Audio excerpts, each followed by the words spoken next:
I'm curious, were there some gaps you saw in your previous process before vendor info that made you think I've got to get an automated solution in here? Were there some things in particular that Oh, made yes, you nervous, anxious, absolutely. upset, sick to your Yes. stomach? Our our previous process was we had a 13-page vendor onboarding packet. And that That's all? packet, oh yeah, yeah, just 13.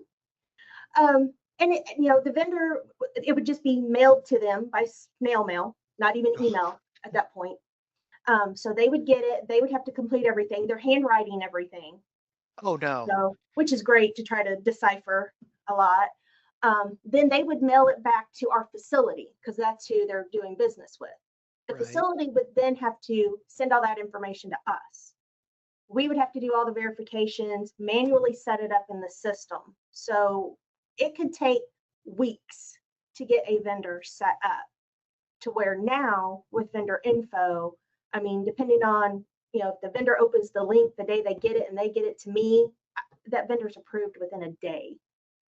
My goodness. So we had snail mail, paper forms, handwritten text, and manual workflows. I think you can't possibly make that process any worse, Carolyn. I No, don't know. yeah, it was bad. It definitely needed an upgrade.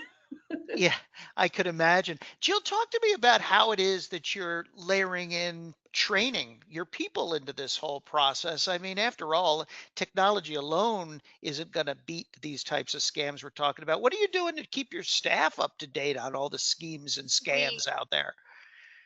My accounts payable manager and I try to scare our staff at least monthly. So we try to keep them up to date on real life examples of what has literally occurred at our company, attempts that fraudsters have made and sometimes been successful at, most times not, made trying to get into our systems, get us to issue payments. And we also have formal training that's done through an online system that all associates are required to take. And we have guest speakers. So we have our Thrival Tech IT support group speaking to us as well.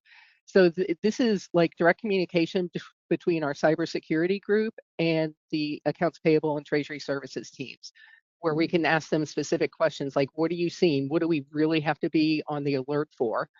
But again, the fraudsters are moving at the speed of light, and we need to learn to keep up. And the other thing that we try to convey to everyone in the teams is no one is ever going to fault you for saying no.